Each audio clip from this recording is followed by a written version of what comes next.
Welcome, everyone. Thanks for joining us for today's episode of Canal Days, what life was like in the industrial Connecticut River Valley. As always, I am your host, Carrie, along with my co-host, founder of the Historical Tours of Greater Holyoke, Robert Como. Our Canal Days series delves into the vast array of historical sites throughout Massachusetts, with Robert's expertise of the state's history as our personal guide. Each episode, we uncover pivotal historic locations or landmarks, delving into the seminal and monumental significance they hold within. Today's episode of Canal Days will be traversing the Catholic faction in Hatfield. So, can you disclose the Catholic institutions of Hatfield? There are two Catholic churches and one Roman Catholic cemetery in Hatfield, and we'll give a description of those as much as possible.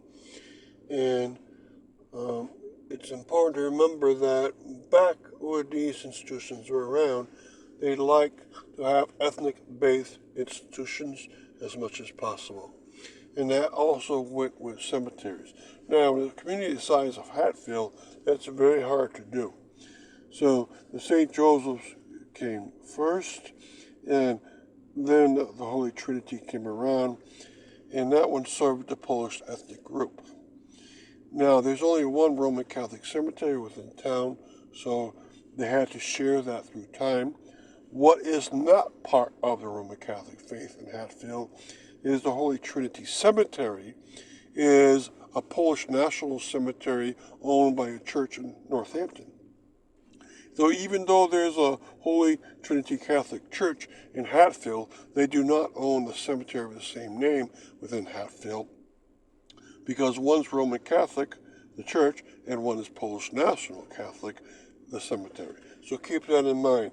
But Catholics came to Hatfield probably to work as servants within the richer households, or in the case of men, they probably went to some of the smaller grist mills.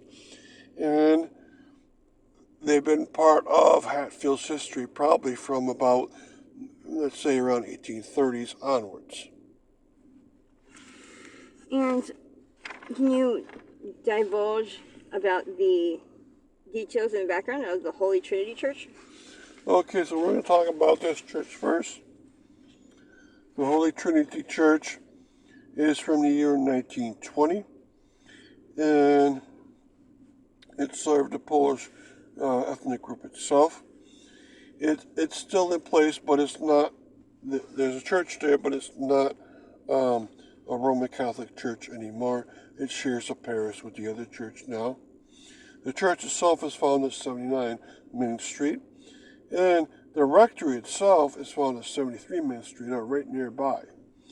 And they're now owned by another group, and thus there's a shared parish or combined parish within Hatfield, which now goes under the name Our Lady of Grace Parish. And they're based inside of the other church. And stick around because we'll be right back after these few words from our sponsor. Are you fascinated by local history and eager to investigate the obscure treasures of off the beaten path of the state of Massachusetts? Or maybe just seeking an unforgettable cultural activity for family and friends to enjoy? Look no further than Historical Tours of Greater Holyoke, founded by Robert Como. With over a decade of experience, Robert offers captivating tours and presentations of historic sites and landmarks throughout the state. Whether you're interested in canals, cemeteries, charming churches, or more, Robert's tours provide a unique and enriching experience for all. And that's not it. You can also schedule private tours tailored to your interests, ensuring a personalized adventure and unforgettable memories. Perfect for families and groups of all sizes, making for an exciting hands-on learning experience that brings history to life. Simply visit holyokecanaltour.org or email bobcat4214, to book your private tour today. But wait, there's more. Don't miss out on Robert's podcast and video series, Canal Days, where you can dive even deeper into the vital history of the Connecticut River Valley. Plus, for those who may not be local or would rather enjoy on the go or from the comfort of their home, Canal Days brings the adventure right to your screen. So don't miss out. Uncover the pivotal past with historical tours of Greater Holyoke to make your own history with memories that will last a lifetime. Remember to log on to holyokecanaltour.org for more information and secure your personalized experience today.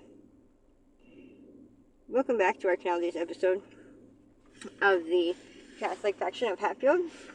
And can you dive into the background of the St. Joseph Church?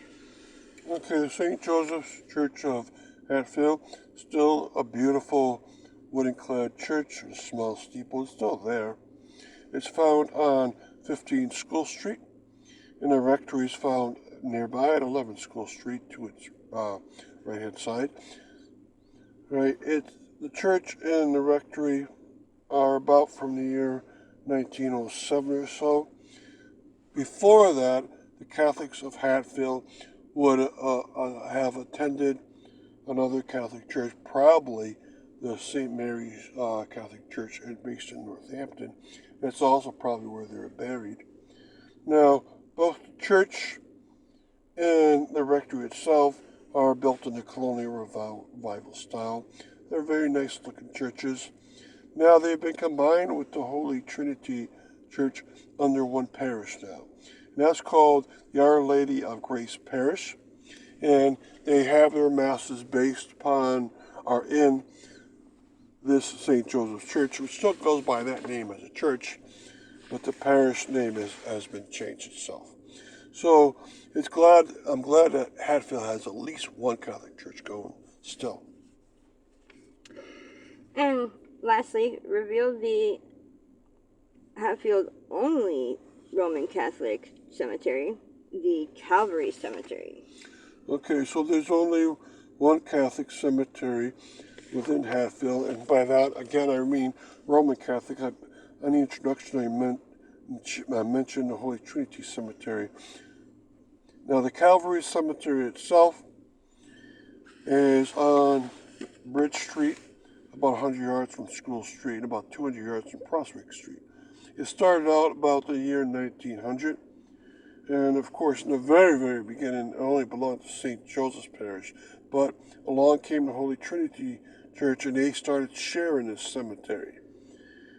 So you'll see a lot of different ethnic group names, Irish, Polish, and those from Quebec.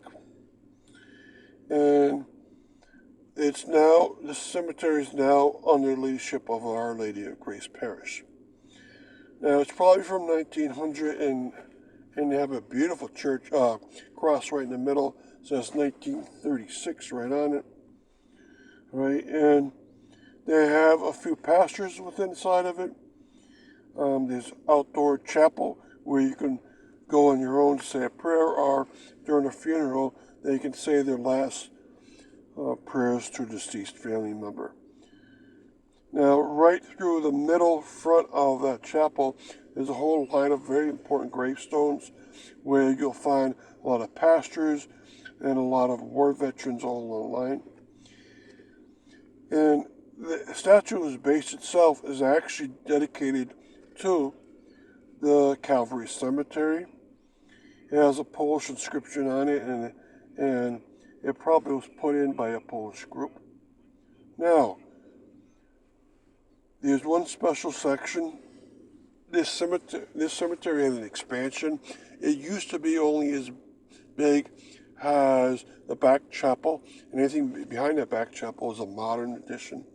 And so in a line towards the right of that chapel is a special baby section where they put non-baptized babies. And that was in the very back edge of that one line. It's a line off to the right from the chapel area. And they also had a potter's field section there. Now those two sections have been mixed together in the many years since this cemetery was founded.